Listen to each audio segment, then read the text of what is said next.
আজি আমি পূৰ্ণবৰ্গীকৰণ পদ্ধতিৰে দ্বিঘাত সমীকৰণ এটা কেনেধৰণে সমাধান কৰে সেই বিষয়ে শিকিম। তো পূৰ্ণবৰ্গীকৰণ পদ্ধতি মানে আইদাৰ a + b হোল স্কোৱাৰ বা a - b হোল স্কোৱাৰ ৰূপত প্ৰকাশ কৰিব লাগিব। তো তাকে কৰিবলৈ আমি প্ৰথমে কাম হ'ব, আমাৰ ফাৰ্ষ্ট কাম হ'ব স্কোৱাৰ টাৰ্ম আৰু একঘাতযুক্ত পদটো সমান চিহ্নৰ বাওঁফালে ৰাখি ধ্ৰুৱক পদটো সমান চিহ্নৰ সোঁফালে লৈ যাম। ইয়াত -6 বাওঁফালে আছিল, সোঁফালে লৈ গ'লোঁ +6 হৈ গ'ল। এতিয়া দ্বিতীয়তে আমাৰ ছেকেণ্ড ষ্টেপত কাম হ'ব এক্স স্কোৱাৰৰ সহগ, অৰ্থাৎ স্কোৱাৰ টাৰ্মৰ যিটো সহগ, এক্স স্কোৱাৰৰ সহগৰ 4 গুণেৰে, অৰ্থাৎ ইয়াত এক্স স্কোৱাৰৰ সহগ 2, তাৰ 4 গুণ অৰ্থাৎ 4ৰে পূৰণ 8, এই 8ৰে তিনিওটা পদক পূৰণ কৰিব লাগিব। তিনিওটা পদক পূৰণ কৰিব লাগিব। তো আমাৰ প্ৰথম কাম হ'ল স্কোৱাৰ টাৰ্ম আৰু একঘাতযুক্ত পদটো সমান চিহ্ন বাওঁফালে ৰাখি ধ্ৰুৱক পদটো সোঁফালে লৈ গ'লোঁ। দ্বিতীয়তে আমি কি কৰিম, স্কোৱাৰ টাৰ্মৰ যিটো সহগ, সেই সহগৰ 4 গুণ, স্কোৱাৰ টাৰ্মৰ সহগ হ'ল 2, তাৰ সহগ স্কোৱাৰ টাৰ্মৰ সহগ 2, তাৰ 4 গুণ হ'ল 8, এই 8ৰে এতিয়া আমি সমীকৰণটোত গোটেইকেইটা পদকে আমি কি কৰিম, পূৰণ কৰিম। সমান চিহ্ন 2 পাৰে পূৰণ কৰিব লাগিব। তো এইটো কৰাৰ লগে লগে 16x স্কোৱাৰ 8x = 48।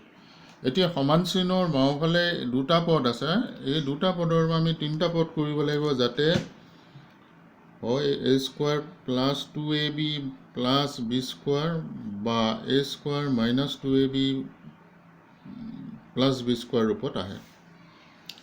ইয়াৰে প্ৰথমটো পূৰ্ণবৰ্গ সংখ্যা, এইটোক আমি পূৰ্ণবৰ্গ সংখ্যা, স্কোৱাৰ টাৰ্মৰ সহগৰ 4 গুণে পূৰণ কৰাৰ লগে লগে এইটো আমি পূৰ্ণবৰ্গ সংখ্যা পামেই।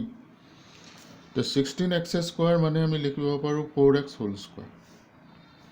তো মাইনাছ আছে, মাইনাছ দিয়া, ফৰ্মুলা মতে তোমাৰ এতিয়া 2 আহিবই লাগিব, 2ab। তো 2 × a জেগাত কি পালা, 4x।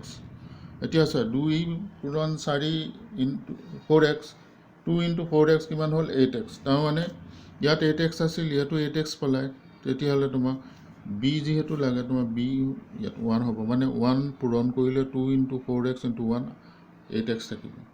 তো ইয়াৰ পৰা আমি bটো এনেকৈ উলিয়াই ল'ব লাগিব। তাৰপিছত ফৰ্মুলা মতে কি, b স্কোৱাৰ 1 স্কোৱাৰ হ'ল। তো এইপিনে 48, এই 1 স্কোৱাৰটো যিহেতু ইয়াত নাছিল, আমি ওপৰঞ্চি যোগ কৰিছোঁ বাওঁফালে, তেতিয়াহ'লে সমান চিহ্ন সোঁফালেও আমি যোগ কৰিব লাগিব।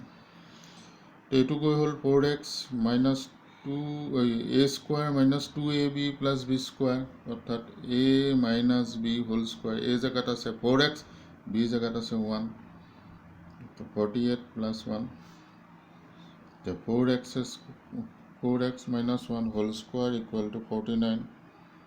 এতিয়া দুই পিনে বৰ্গমূল লোৱা, 4x - 1 হোল স্কোৱাৰৰ বৰ্গমূল, এইটো স্কোৱাৰটো উঠি যাব, 49ৰ বৰ্গমূল 7, আগত প্লাছ মাইনাছ বহিব। এতিয়া আইদাৰ 4x - 1 = +7 or 4x - 1 = -7। এবাৰ +7 হ'ব, এবাৰ -7 হ'ব। তো 4x = এইটো পিনে লৈ গ'লে 8, x = 2, और 4x = -7 -2 পিনে লৈ 1, और x = -6/4, কটাকটি গৈ গ'লে 3, x = -3/2। এটাকে নিৰ্ণয় সমাধান আমি দুটা পালোঁ, কি এটা 2 আৰু আনটো হ'ল এটা -3/2। তো এনেধৰণে সমাধান কৰাটো পূৰ্ণবৰ্গীকৰণ। পূৰ্ণবৰ্গীকৰণ মানে কি কৈছোঁ, হয় a + b হোল স্কোৱাৰ ৰূপত প্ৰকাশ কৰিব লাগিব, নহয় a - b। ইয়াত দেখিছানে প্ৰকাশ হৈছে a + b - b whole square ফৰ্মত। এইটো কেতিয়াবা a + b হোল স্কোৱাৰো হ'ব পাৰে। তো তাকে কৰিবলৈ আমি প্ৰথমে কি কৰিব লাগিব, স্কোৱাৰ টাৰ্মৰ একঘাতযুক্ত পদটো সমান চিহ্ন বাওঁফালে ৰাখি ধ্ৰুৱক পদটো সোঁফালে লৈ যাব লাগিব। দ্বিতীয় কাম হ'ল আমাৰ স্কোৱাৰ টাৰ্মৰ যিটো সহগ আছে, তাৰ 4 গুণেৰে তিনিওটা পদক পূৰণ কৰিব। ইয়াত সহগ আছে 2, 2 × 4 = 8, 8ৰে আমি গোটেইকেইটা পূৰণ কৰিম।